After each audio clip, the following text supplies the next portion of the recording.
Hello student, आज हम polytechnic के जो फर्स्ट ईयर के स्टूडेंट्स हैं उनका जो फाइनल एग्जाम में सब्जेक्ट आ रहा है केमिस्ट्री, उसके बारे में पढ़ेंगे।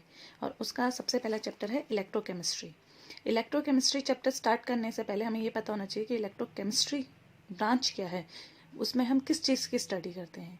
तो इलेक्ट्रोकेमिस्ट्री जो आपकी ब्रांच है वो दो ब्रांच से मिलकर बनी है, इलेक्ट्रिसिटी एंड केमिस्ट्री, जिसमें हम ये पढ़ते हैं कि इलेक्ट्रोकेमिस्ट्री में हम क्या पढ़ते हैं कि जो केमिस्ट्री में जो केमिकल्स हैं उन केमिकल्स के चेंज की वजह से इलेक्ट्रिसिटी के फ्लो में क्या फ़र्क पड़ता है, या इलेक्ट्रिसिटी का फ्लो केमिकल चेंज को कैसे इफेक्ट करता है, उसको हम पढ़ते हैं इलेक्ट्रोकेमिस्ट्री में।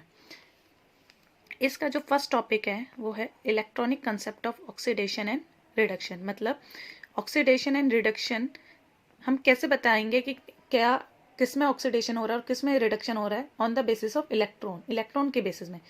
तो इनमें माइनर डिफरेंस है ऑक्सीडेशन और रिडक्शन में, दोनों ही प्रोसेस हैं। ऑक्सीडेशन प्रोसेस वो प्रोसेस है जिसमें एटम या फिर आयन इलेक्ट्रॉन को लूज करता है। सिमिलरली रिडक्शन भी एक प्रोसेस है, लेकिन इस प्रोसेस में एटम और आयन इलेक्ट्रॉन को गेन करता है। तो ऑक्सीडेशन में देखते हैं, अगर एटम या आयन इलेक्ट्रॉन देगा तो उसमें या तो पॉजिटिव चार्ज बढ़ेगा या नेगेटिव घटेगा।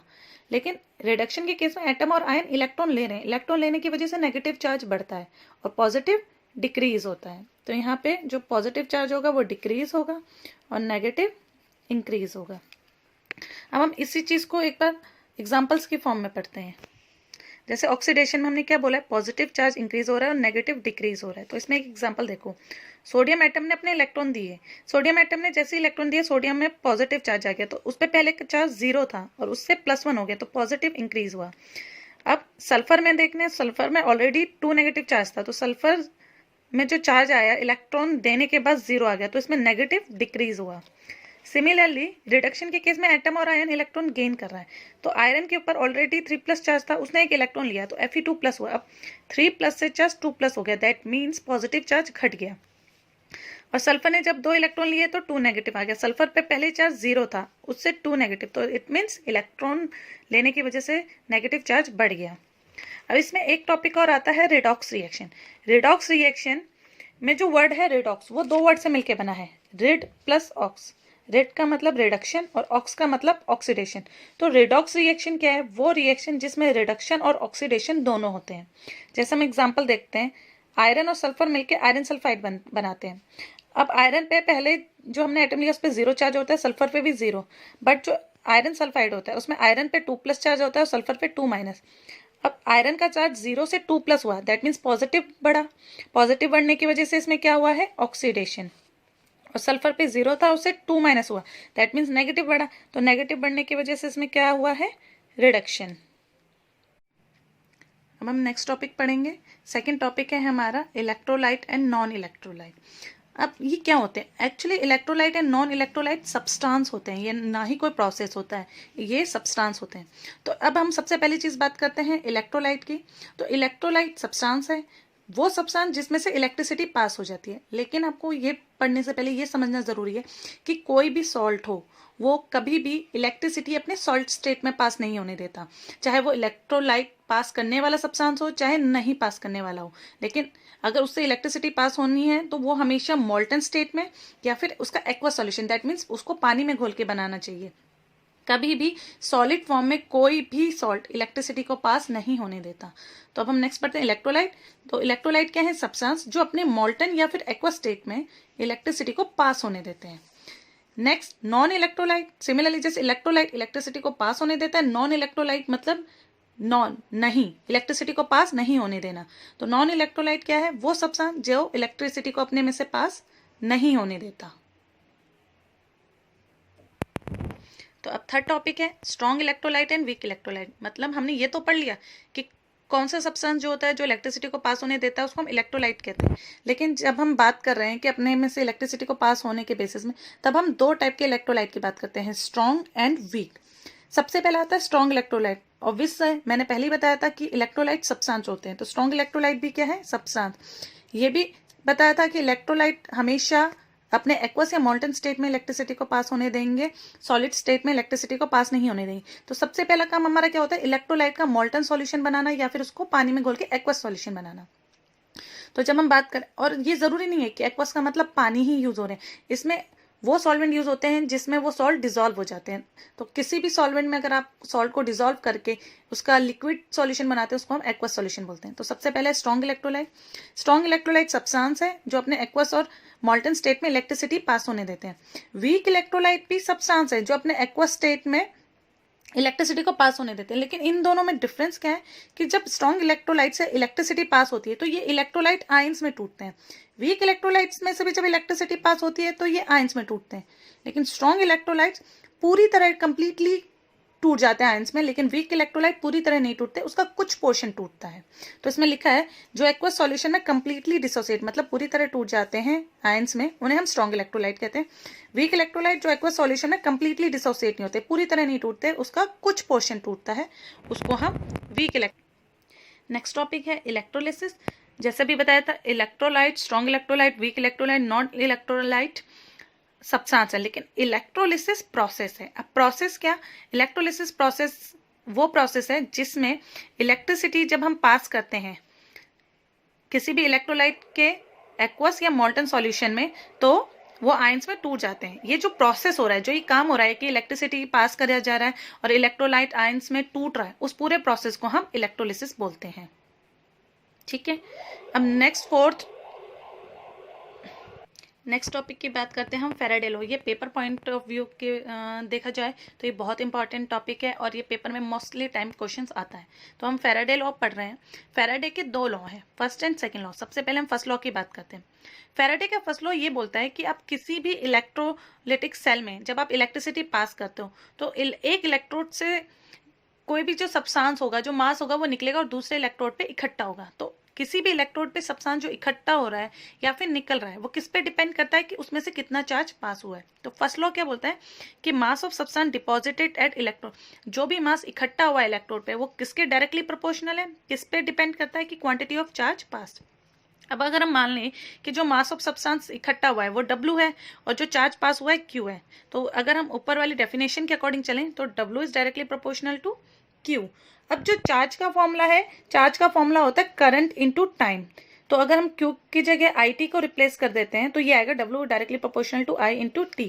नेक्स्ट, जब भी आप प्रोपोर्शनल का साइन हटाते हो तो हमेशा एक कांस्टेंट मल्टीप्लाई होता है और उस कांस्टेंट को यहाँ पे जो यूज हो रहा है वो है Z। Z को हम बोलते हैं इलेक्ट्रोकेमिकल इक्विवेलेंट। तो फैराडे का फर्स्ट लॉ यही है कि फैराडे का फर्स्ट लॉ ये बोलता है कि जितना मास इकट्ठा हो रहा है इलेक्ट्रोड पे वो डायरेक्टली प्रोपोर्शनल है कि कितना चार्ज पास हो रहा है। और अगर इसके बाद डेरिवेशन की अगर हम मास ऑफ सब्सटेंस को W ले लेते हैं और चार्ज को Q ले लेते हैं तो जो पूरी डेरिवेशन करके रिजल्ट क्या आएगा, W is equal to ZIT और W is equal to ZQ। Next, ये भी पूछा जाता है क्वेश्चन में कि इलेक्ट्रोकेमिकल इक्विवेलेंट किसे कहते हैं, Z क्या है। तो अगर हमें बताना है कि Z क्या है तो सबसे पहले आप फॉर्मूले में देखो, W is equal to ZIT। अगर हम मान लें कि 1 एम्पियर करंट पास हुआ है, I को हमने मान लिया कि 1 एम्पियर करंट पास हुआ है, कितने सेकंड के लिए, 1 सेकंड के लिए, तो Z की वैल्यू किसके इक्वल आ रही है, W के। दैट मीन्स कि जब 1 एम्पियर करंट पास होता है 1 सेकंड के लिए तो जितना मास इकट्ठा हो रहा है किसी भी इलेक्ट्रोड पे उसको हम उसका इलेक्ट्रोकेमिकल इक्विवेलेंट बोलते हैं। फर्दर हम अगर आगे पढ़ते हैं तो फैराडे ने एक इक्वेशन दी थी, उसने ये बोला था कि 1 फैराडे के अकॉर्डिंग क्या है, 1 फैराडे कब वैल्यू आती है, जब 96,500 कूलम का चार्ज पास होता है तो 1 ग्राम इक्विवेलेंट सब्सटेंस इकट्ठा होता है, उसको हम 1 फैराडे बोलते हैं। और उससे हमारे पास एक ये इक्वेशन आई कि Z इक्वल टू E अपन में 96,500 कूलम। जो यहाँ पे E है वो है इक्विवेलेंट सब्सटेंस, इक्विवेलेंट सब्सटेंस को E शो कर रहा है। आपका नेक्स्ट टॉपिक क्या है, फैराडे का सेकंड लॉ। फैराडे का सेकंड लॉ, इसमें हम क्या करते हैं, इसमें जब हम सेकंड लॉ की बात करते हैं तो इसमें हम 2 या 2 से ज्यादा सेल्स को सीरीज में कनेक्ट करते हैं।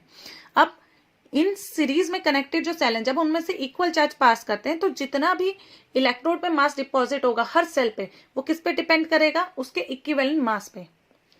तो इसमें फैराडे के सेकंड लॉ में यही बोला है कि अगर सेम क्वांटिटी ऑफ चार्ज पास, मतलब बराबर अगर चार्ज पास कर रहे हैं from solution of different electrolyte connected in series, that means अगर हम सेम चार्ज पास कर रहे हैं अलग अलग इलेक्ट्रोलिटिक सॉल्यूशन से जो सीरीज में कनेक्टेड है तो जितना मास इकट्ठा होगा हर इलेक्ट्रोड पे वो किस पे डिपेंड कर रहा है कि उसका इक्विवेलेंट मास कितना है।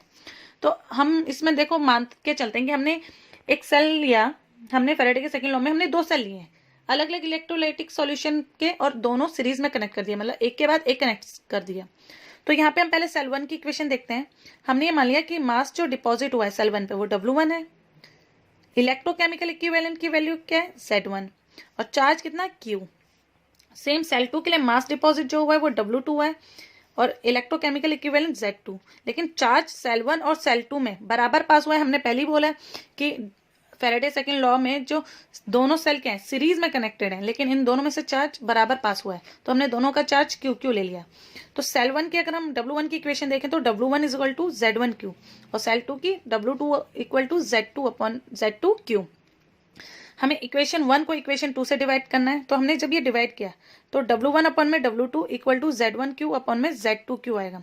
Q से Q कैंसिल, तो यहाँ से क्या है W1 अपॉन में W2 equal to Z upon में Z2।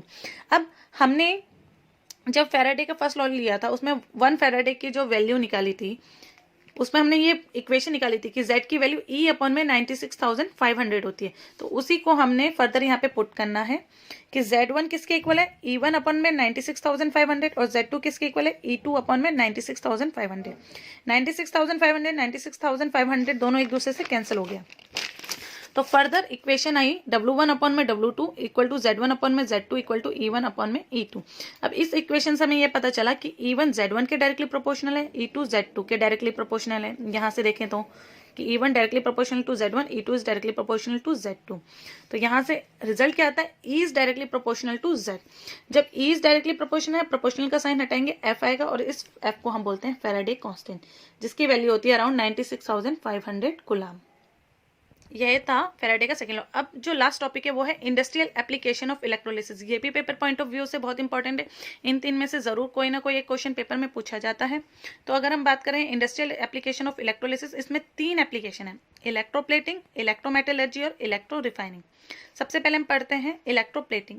इलेक्ट्रोप्लेटिंग 2 वर्ड से मिलकर बना है, इलेक्ट्रो प्लस प्लेटिंग। इलेक्ट्रो का मतलब इलेक्ट्रिसिटी, प्लेटिंग का मतलब किसी पे कोई कवर चढ़ाना।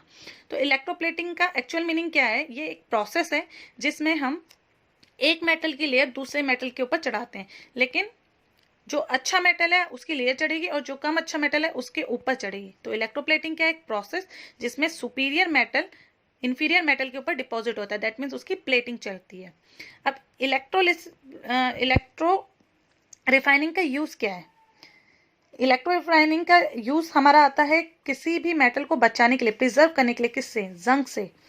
फॉर डेकोरेशन, कोई भी जो हम घरों में जो भी चीज़ें देखते हैं, प्लास्टिक की चीज़ें देखते हैं, उनके ऊपर कई बार गोल्डन कलर की प्लेटिंग होती है, सिल्वर कलर की प्लेटिंग होती है, वो किस लिए होती है, डेकोरेशन के लिए होती है। For repair of cracks and cuts, अगर किसी भी मेटल में क्रैक्स आ गए या कट्स आ गए उनको रिपेयर करने के लिए यूज होता है इलेक्ट्रोप्लेटिंग। अब नेक्स्ट हम इसी में पढ़ेंगे कि इलेक्ट्रोप्लेटिंग की कैसे जाती है। सबसे पहली चीज, जिस भी आर्टिकल्स के ऊपर, जिस भी मेटल के ऊपर या कोई भी आर्टिकल है उसके ऊपर आपको जिसके ऊपर प्लेटिंग करनी है, जिसके ऊपर आपने कवर चढ़ाना है, सबसे पहले उसको क्लीन करना जरूरी है। और उसको क्लीन कैसे करना है, सबसे पहले मैकेनिकल प्रोसेस से करना है। मैकेनिकल प्रोसेस का मतलब है आपके उसके में कोई भी डस्ट है या कोई भी रस्टिंग हो रखी है, पहले आप उसको क्लीन कर दो। उसके बाद उसको किसी भी एल्कलीन केमिकल सॉल्यूशन में डालो ताकि उसमें से जो ऑयल है वो क्लीन हो जाए। इसके बाद जो आर्टिकल है जिसके ऊपर आपने प्लेटिंग करनी है उसको हमें बनाना है कैथोड। कैथोड होता है नेगेटिवली चार्ज इलेक्ट्रोड। और नेगेटिव चार्ज इलेक्ट्रोड आप कैसे बनाओगे, जब जो आप मेटल है जिसके ऊपर आपने कवरिंग करनी है उस इलेक्ट्रोड को आप अगर नेगेटिव टर्मिनल से कनेक्ट कर दोगे तो वो कैथोड बन जाएगा।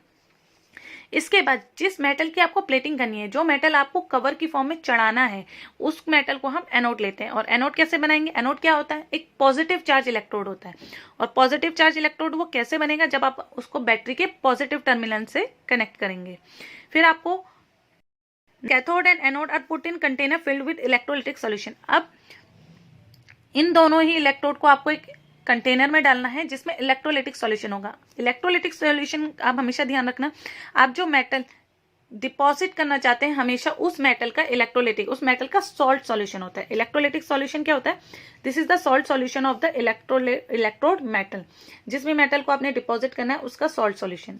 जैसे हम एग्जाम्पल लेके चलते हैं, ये कप है जिसके ऊपर हमने प्लेटिंग करनी है और हमने इस कप के ऊपर मान लो सिल्वर प्लेटिंग करनी है। तो यहाँ पे हमने प्योर सिल्वर मेटल लिया है। अभी बताया था जिस आर्टिकल के ऊपर कवरिंग करनी है उसको हम नेगेटिव इलेक्ट्रोड बनाते हैं। तो हमने नेगेटिव बनाया कैसे, उसको बैटरी के नेगेटिव टर्मिनल से कनेक्ट करके। और जिसकी लेयर चढ़ानी है उसको आपने पॉजिटिव टर्मिनल बनाना है, कैथोड बनाना है बाय कनेक्टिंग पॉजिटिव टर्मिनल। इन दोनों को हमें सिल्वर के सॉल्ट सॉल्यूशन में डालना है। अभी मैंने आपको बोला था जिस मेटल को भी आपने डिपॉजिट करना है उसी मेटल का सॉल्ट सॉल्यूशन, तो हमने सिल्वर मेटल को डिपॉजिट करना है तो सिल्वर मेटल का सॉल्ट सॉल्यूशन। तो हमने इसमें कौन सा सॉल्ट सॉल्यूशन लिया, पोटेशियम आर्जेंटोसाइनाइड। जैसे ही हमने इससे इलेक्ट्रिसिटी पास करी पोटेशियम आर्जेंटोसाइनाइड K+ और AgCN2- में, पोटेशियम और आर्जेंटोसाइनाइड में ब्रेक हो जाता है। फर्दर आर्जेंटोसाइनाइड सिल्वर और साइनाइड में ब्रेक हो जाता है। अब जैसी इलेक्ट्रिसिटी पास हुई, ये जब ब्रेक डाउन हुए तो इस सॉल्ट सॉल्यूशन में क्या क्या प्रेजेंट हुआ, K+, Ag+ and Cn-, K+, Ag+ और Cn-, ये 3 आयंस इस सॉल्ट सॉल्यूशन में रहे, क्योंकि इलेक्ट्रिसिटी पास होने की वजह से ये डिकम्पोज हो गए K+ में, Ag+ में, Cn- में। अब इस कप को क्या चाहिए, सिल्वर प्लेटिंग करनी है। सिल्वर यहाँ पे क्या है, पॉजिटिव, ये कैसा है, नेगेटिव, तो सिल्वर इसकी तरफ को अट्रैक्ट करेगा और इसके ऊपर डिपॉजिट होना शुरू करेगा। अब जितना सिल्वर इसमें डिपॉजिट होगा उतना ही सिल्वर इस सिल्वर इलेक्ट्रोड से निकल के इस सॉल्यूशन में आ जाएगा, क्योंकि अगर हम ये क्यों ले रहे हैं, अगर हम इसको ना लें तो इसमें सिल्वर जितना होगा सिर्फ उतना ही डिपॉजिट होगा। अगर वो पूरा कवर नहीं कर पाया, अब तो सिल्वर खत्म हो गया, फिर इस सॉल्यूशन में सिल्वर कहाँ से आएगा, वो सॉल्यूशन में जो इस सॉल्यूशन में जो सिल्वर आएगा वो इस सिल्वर मेटल प्लेट से आएगा। तो यहाँ पे हम इस तरीके से इलेक्ट्रोप्लेटिंग करते हैं। अब कंडीशन क्या है अच्छी इलेक्ट्रोप्लेटिंग करने के लिए, टेम्परेचर कम होना चाहिए, करंट डेंसिटी हाई होनी चाहिए, और मेटल का जो अमाउंट है सॉल्यूशन में वो हाई होना चाहिए। हाई मेटल अमाउंट मतलब जो इलेक्ट्रोलिटिक सॉल्यूशन में जिस भी मेटल की आपको प्लेटिंग करनी है उस मेटल का अमाउंट हाई होना चाहिए। नेक्स्ट टॉपिक है आपका इलेक्ट्रोमेटलर्जी। इलेक्ट्रोमेटलर्जी भी 2 वर्ड से मिलकर बना है, इलेक्ट्रो प्लस मेटलर्जी। इलेक्ट्रो मतलब इलेक्ट्रिसिटी, मेटलर्जी का मतलब है यहाँ पे extraction of metal from their ore. Metallurgy एक प्रोसेस है जिसमें हम क्या करते हैं, ओर में जो नेचर में जो ओर प्रेजेंट है उसमें से मेटल को निकालते हैं। इलेक्ट्रोमेटलर्जी ओर में से मेटल को निकालना इलेक्ट्रिसिटी का इस्तेमाल करके, उसको हम बोलते हैं इलेक्ट्रोमेटलर्जी। अब इलेक्ट्रोमेटलर्जी है, इलेक्ट्रोलिसिस चैप्टर का टॉपिक है, तो इसमें भी पॉजिटिव इलेक्ट्रोड और नेगेटिव इलेक्ट्रोड होंगे। तो इसमें ये जो इलेक्ट्रोमेटलर्जी है वो कहाँ किया जाता है, इलेक्ट्रोलिटिक सेल में किया जाता है। और इलेक्ट्रोलिटिक सेल की बात अगर करेंगे हम तो उसमें 2 इलेक्ट्रोड हमेशा होते हैं, पॉजिटिव और नेगेटिव इलेक्ट्रोड। अब इसमें जो रिडक्शन होता है वो कैथोड पे होता है, क्योंकि आपको पता ही है कैथोड क्या है, नेगेटिव चार्ज है, वहां पे जो भी आयंस आएगा वो इलेक्ट्रॉन को गेन करेगा, और इलेक्ट्रॉन को गेन करने का मतलब क्या है, रिडक्शन होना। और एनोड क्या होता है, पॉजिटिव चार्ज इलेक्ट्रोड होता है, तो डेट मीन्स वहां से जो भी एटम जा रहा है वो इलेक्ट्रॉन देने के बाद जा रहा है, तो इलेक्ट्रॉन देने के प्रोसेस को हम क्या बोलते हैं, ऑक्सीडेशन। तो रिडक्शन कैथोड में हो रहा है और ऑक्सीडेशन एनोड में हो रहा है। नेक्स्ट जो लास्ट टॉपिक है इस चैप्टर का वो है इलेक्ट्रो रिफाइनिंग।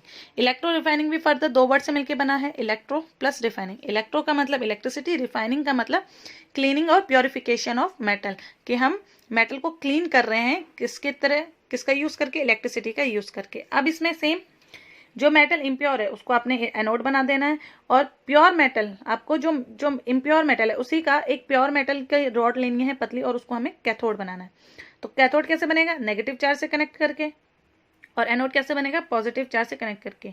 और सेम मेटल का जो ये प्योर मेटल है उसी का इलेक्ट्रोलिटिक सॉल्यूशन लेना है। अब यहाँ से क्या होगा, ये जो इम्प्योर मेटल है इसमें से जो मेटल होगा वो इसमें डिजोल्व होगा, और यहाँ पे जो इस सॉल्ट सॉल्यूशन में जो मेटल होगा वो इस मेटल के ऊपर डिपॉजिट होता जाएगा। तो जितना मेटल इसमें डिपॉजिट होगा उतना ही मेटल यहाँ से आता जाएगा, और जितनी भी इम्प्योरिटी है, जो गंदगी है, वो इसके नीचे इकट्ठी हो जाएगी, जिसको हम बोलते हैं एनोड मड।